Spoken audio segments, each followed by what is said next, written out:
Olá pessoal, aqui é o Diego Daniel e hoje eu vou mostrar como que é toda a interface e o curso completo de Rhinoceros aqui da 3D1. Assim que você acessa 3D1, eu tenho os menus superiores aqui, né? Então tem um fórum, se eu quiser tirar dúvidas.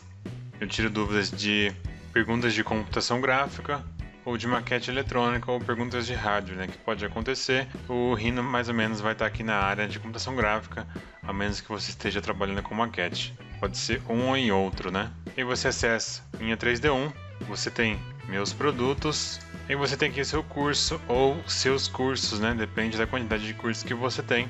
Você clica para assistir e ele vai levar, vamos dizer, para a sala de aula, né? Então aqui embaixo você tem alguns arquivos de apoio já, no caso os materiais extras, que são esses vídeos que nós temos no YouTube, adicionais. Eu tenho aqui alguns outros materiais que você pode utilizar de exercício para todos esses capítulos e módulos. Então aqui no caso eu tenho um capítulo de 1 a 14, o curso ele vai até o capítulo 13, e aí eu vou ter dois projetos grandes, né, que ele vai tomar um pouco mais de tempo, que é o anel e a cadeira IMES, que vocês podem visualizar lá na aba de informações. Você pode clicar tirar dúvida aqui em cima, você pode pular para a próxima aula. Então, por exemplo, você começa aqui, vou colocar no capítulo 2, aí você vai assistir do capítulo 2 a terceira aula sobre lines, rex, retângulos, né, polígonos e ângulo. Olá pessoal, bem-vindos de volta. E você já começa a ouvir o áudio, você tem aqui todo o material, você pode avançar e aí você sabe exatamente como que funciona, né? Você já pode, no caso que eu posso pular para a próxima aula, se eu já vi a parte que me interessar, e você sempre pode continuar e parar. Então tem toda essa flexibilidade. É assim que funciona o curso de Rhinoceros aqui pelo menu. Bem simples, né? Bem fácil. É o que a gente vai ter nesse curso. Capítulo 1, eu falo introdução, como que funciona a interface. Segundo, sobre as viewports, então eu mostro exatamente o que nós temos aqui de disponibilidade, o que são as viewports, eu explico como que funcionam todas as vistas. Eu tenho aqui o grid, que é esse fundo, por mais que ele seja um plano, ele tem uma função bastante importante. Modeling Aids, que são aqueles comandos que ajudam e auxiliam na modelagem. Então você tem vários testes que eu faço aqui, eu mostro exatamente todos esses botões, que no caso eles ficam aqui na parte de baixo do Rhino, né? Então você aprende logo no início qual que são as vantagens, porque é muito importante você ter uma base bem construída antes de começar a modelar. O Snaps, que está ligada bastante com o Modeling Aids. Eu mostro aqui os C-Planes novamente, diferente do grid, né?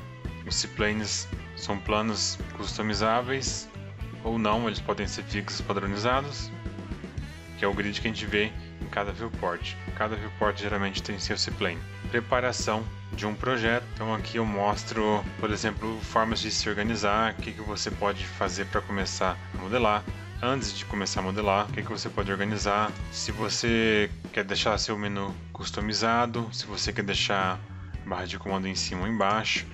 Então esse tipo de coisa que vai te auxiliar a trabalhar de forma mais eficiente. Menu de zoom, capítulo aqui, ó, zoom e seleções, que é para você conseguir trabalhar com agilidade e selecionar o objeto.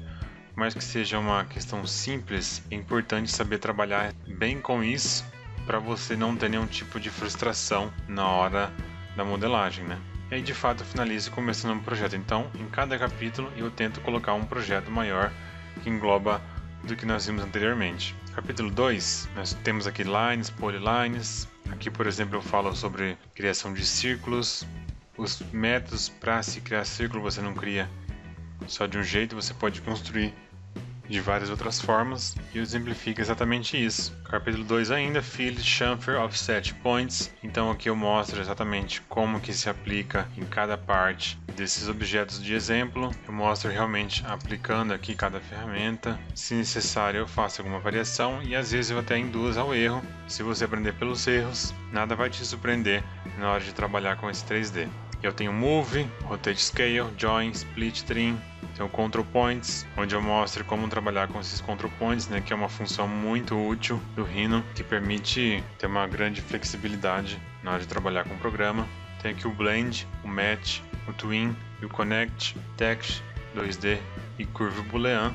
Aqui eu mostro como trabalhar com objetos de texto, com as variações que nós temos. Eu tenho ainda a opção de trabalhar com curva boolean, que é muito interessante e agiliza bastante quando você quer fazer uma coisa mais rápida ou testar alguma coisa, no caso no 2D. Tem o curve degree, continuity e rebuild, que é basicamente grau de curva, continuidade, e o rebuild, que é quando você refaz a curva automaticamente, né, a partir da suavização do Rhinoceros. Aqui nesse exercício de logotipo eu mostro como trabalhar com o Rhino como software de manipulação 2D. Eu costumo dizer que ele trabalha muito bem com 2D, inclusive ele tem mais funções e melhores do que programas de vetor. Você pode desenhar muito bem no Rhino, no 2D.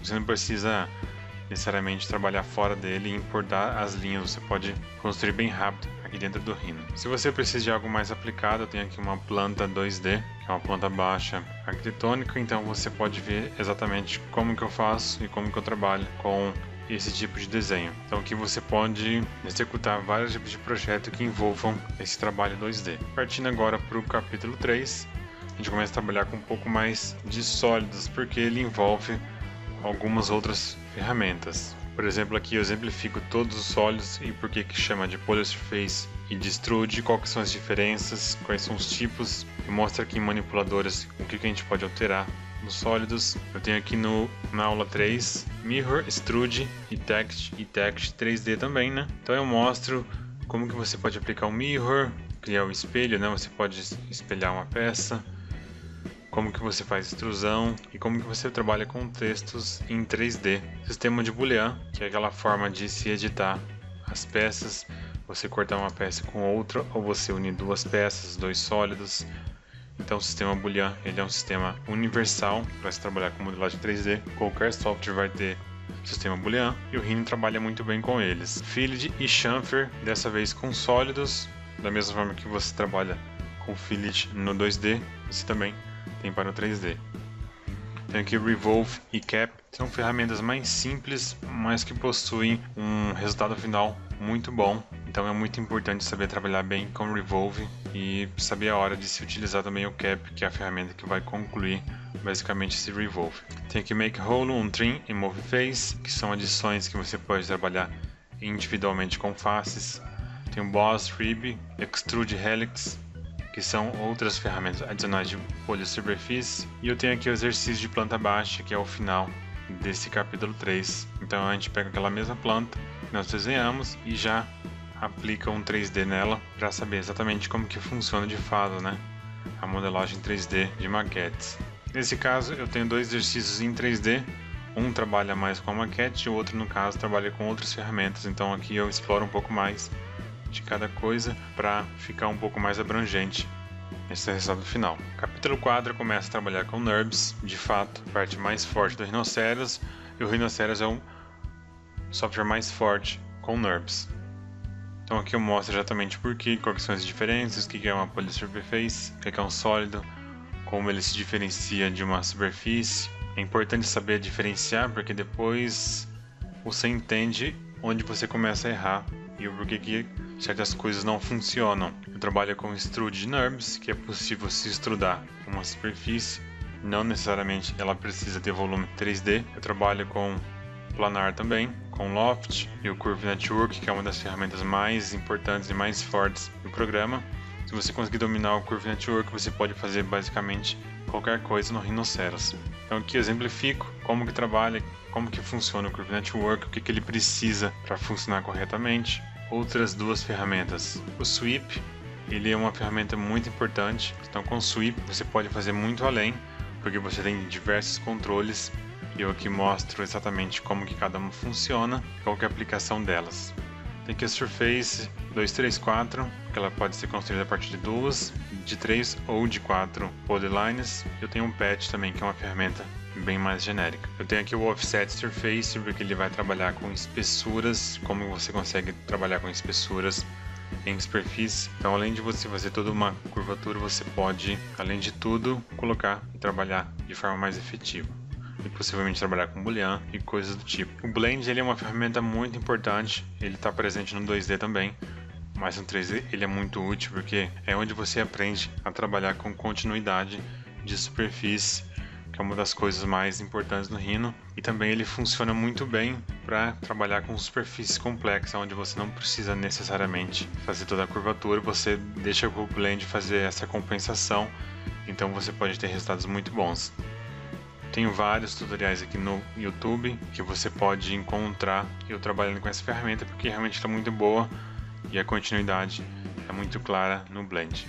Então aqui no capítulo 4 a gente não tem nenhum módulo de exercício, porque nos arquivos de apoio você já tem uma quantidade variada de exercícios que você pode testar cada ferramenta. Capítulo 5 eu trabalho com Revolve de NURBS dessa vez e Rail Revolve. Eu tenho o Extend Surface e o Create Solid, então você cria sólidos a partir das superfícies. Eu tenho o Extract Surface e o Duplicate, então você pode extrair certas superfícies ou clonar certas regiões de superfície. Tenho o Rebuild Surface, ele é uma ferramenta muito interessante porque você pode recriar superfícies que às vezes não ficaram tão bem aplicadas ou não tem uma continuidade boa. Então aqui eu trago exemplos de projetos meus, às vezes antigos, que eu consigo fazer a aplicação dessas ferramentas e mostrar exatamente quais são os defeitos e quais são os problemas de trabalhar com determinados tipos de malha. Eu tenho o Split e o Trim para fazer a paragem, delete ou corte de malhas. Tenho aqui o Degree Surface, que é o mesmo com mais uma dimensão lá das linhas, né? Onde eu falo de grau de curva, aqui é grau de superfície. Elas também possuem essa variação. E aqui o projeto final do exercício é o modelo mouse, que é aquele mouse básico da Microsoft, e eu mostro exatamente como que é a modelagem desse objeto, porque eu trabalho com várias coisas, não só com sólidos, mas principalmente com superfícies, porque ele é um bom exemplo disso. Aqui eu já começo a trabalhar no capítulo 6 com extração de linhas em superfícies. Eu trabalho com Offset Curve e Surface e o Project. Eu trabalho com On-Trim, Merge e Project C-Plane. Esse aqui você encontra bastante em projetos meus recentes, no caso de modelagem de calçados. Eu tenho aqui o Soft Edit, Normals e Control Points, também Control Points para a superfície. Aqui eu mostro como que se utiliza o History com superfície, ele é muito interessante e utiliza bastante. Eu tenho aqui Curve to View, o Fin e o Extrude Direction. Então são variações de superfície, formas que você pode editar, da mesma forma que eu mostrei como editava os sólidos, a gente também consegue manipular a superfície. Capítulo 7 eu trabalho com outras variações, no caso Align, que são alinhamentos, forma de se fazer alinhamento. Eu tenho Array, tenho Array Curve, o Surface e o Polar, então são todas as variações de Array.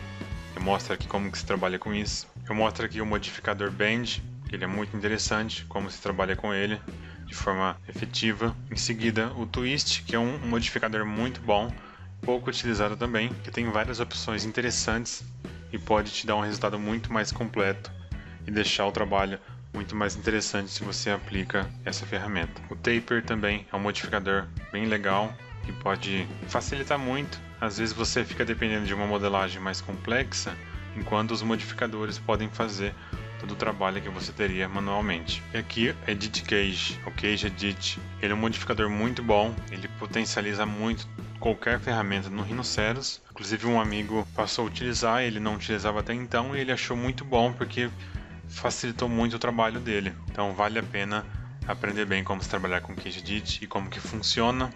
Em programas de modelagem poligonal ele é mais comum, mas aqui no Rhino ele fica um pouco escondido, mas vale muito a pena saber utilizar. Eu tenho o Orient, eu tenho o Flow e o Flow Along Surface, que são variações do mesmo, mas a questão de se entender o Flow é muito interessante, porque ele trabalha tanto com superfície quanto com linhas. Aqui eu tenho um exemplo muito interessante que se costuma ser visto bastante em joalheria, que é o Flow utilizando o History e o Smash. Então você vai aprender como se trabalhar com essas ferramentas de modificação. Eu tenho o Share e o Smooth também nesse mesmo capítulo. O capítulo 8, não menos importante, é a parte de fazer documentação. Então, depois que você fez o projeto, você geralmente precisa fazer a documentação, né? Que é colocar no papel, colocar as medidas, orientação de produção, materiais e coisas do tipo. Então aqui eu mostro exatamente como que você utiliza, onde que estão expostas essas ferramentas. Eu tenho aqui ferramenta linear, vertical, horizontal, alinhado, distâncias, para se trabalhar com ângulos. Eu tenho aqui no vídeo 3, no 4 eu tenho algumas outras variações, como trabalhar com área e medidas de um objeto interno, text, annotation, leader e revision. Então você aprende a trabalhar também com informações para ficar exatamente pronto para a impressão. Você não precisa editar em nenhum outro programa. Saindo do Rhino já vai sair pronto para impressão. O Make 2D eu mostro como que ele prepara o seu 3D em linhas e como que se utiliza, o que você pode evitar para deixar o desenho mais limpo possível, com todas as informações necessárias. Eu tenho aqui head e tipo de linha, que é o line type.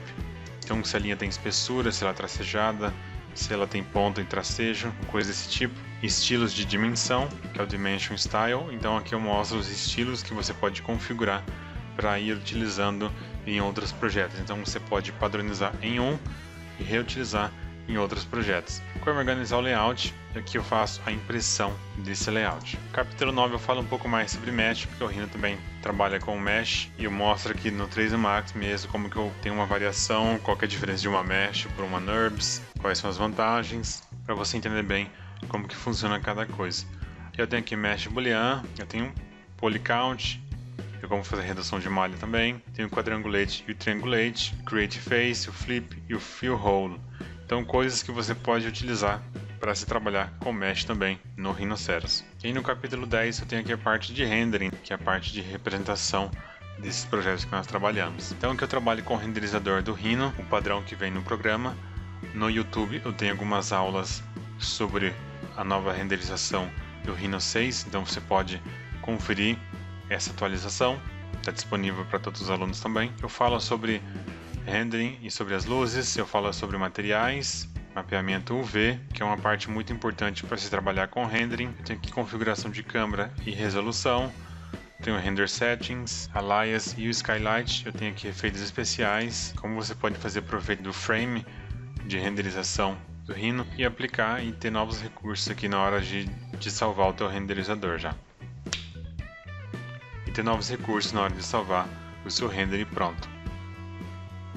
Tenho aqui texturização avançada, que é para trabalhar com mapeamento UV, ferramenta que foi introduzida no Rhino 5 e que é muito importante, muito útil para até mesmo trabalhar com games. Você pode até modelar aqui no Rhinoceros e exportar para alguma engine ou algum outro software já com o mapeamento pronto. Eu tenho aqui o background e o animation, que são ferramentas adicionais do Rhino. No capítulo 11 eu começo a falar um pouco mais sobre como você identifica problemas na malha. Então aqui eu faço algumas demonstrações, eu trago modelos que aparentemente estão bem modelados, mas que podem ser encontrados defeitos, pode vir atrapalhar um pouco mais à frente do projeto. Eu faço uma análise da malha, eu tenho aqui o Analyze e o Mesh Repair, que é exatamente para exportação de impressão 3D. Eu falo sobre espessuras, volume e como fazer um STL Export, né? Como exportar em STL para que a malha fique boa na impressão 3D, se é preciso, às vezes ou não. O capítulo 12 ele foi um pouco destinado para Rhino 5, porque ele tem algumas opções a mais. No caso do Gumball, somente no Rhino 5 e no 4 não tem. Ele mostra as vantagens de se utilizar e por que é legal aprender a trabalhar com Gumball. Eu tenho um Digitizer, um Browser, calculador e macros que são adicionais, né, de programação que o Rhino disponibiliza. Alguns menus extras, Clipping Plane e Display Options, duas ferramentas que é importante saber trabalhar junto para você poder identificar e visualizar melhor o seu objeto e a sua modelagem. Então aqui eu exemplifico os dois. Eu deixo por último para falar sobre os plugins do Rhinoceros. Capítulo 13, esse aqui é o capítulo de projeto final, então eu mostro aqui a modelagem de um anel. É uma área que eu tive a oportunidade de trabalhar bastante, então o que eu faço aqui você pode ter certeza que pode ser aplicado nessa mesma área ou em qualquer outra que dependa de impressão 3D. A modelagem nesse caso é completa do começo ao fim, inclusive com adição de renderização no final delas. Além do projeto do anel, eu trabalho com o projeto da cadeira IMS também. É um projeto um pouco remetendo mais a um sólido, um pouco mais simples visualmente, mas é claro que sempre tem um pouco de complexidade, como eu mostro aqui nesse tutorial. Também, como eu falei no primeiro, do começo ao fim e conclui com a renderização. Aqui no capítulo 14, geralmente a gente vai colocar os arquivos adicionais, eles podem estar tanto aqui na parte de baixo, ou você pode entrar em contato com o 3D1, com a Elisa ou comigo e fazer requerimento dos conteúdos adicionais, que são todos aqueles que estão acelerados no YouTube ou não. Você pode assistir de forma vitalícia e completa. Então aqui eu mostrei exatamente tudo que nós temos de opção dentro do portal da 3D1. Você pode não só se manter a dúvidas de rinoceros, mas como de outros softwares e de programas de renderização, e assim você vai acabar aprendendo muito mais sobre tudo e também até mesmo sobre o rinoceros. O link para o curso de rinoceros está aqui embaixo na descrição. Compartilhe esse vídeo com alguém que você conhece que possa se interessar por modelagem 3D. Se inscreve no canal para receber as notificações de novos vídeos. Dá um like para eu continuar fazendo esse conteúdo e trazer outros novos. Se você tiver alguma dúvida, deixa aí nos comentários que eu vou responder assim que possível. Um grande abraço e até a próxima. Se você quer aprender rinoceros de forma completa, do básico ao avançado, não deixe de conferir o curso da 3D1.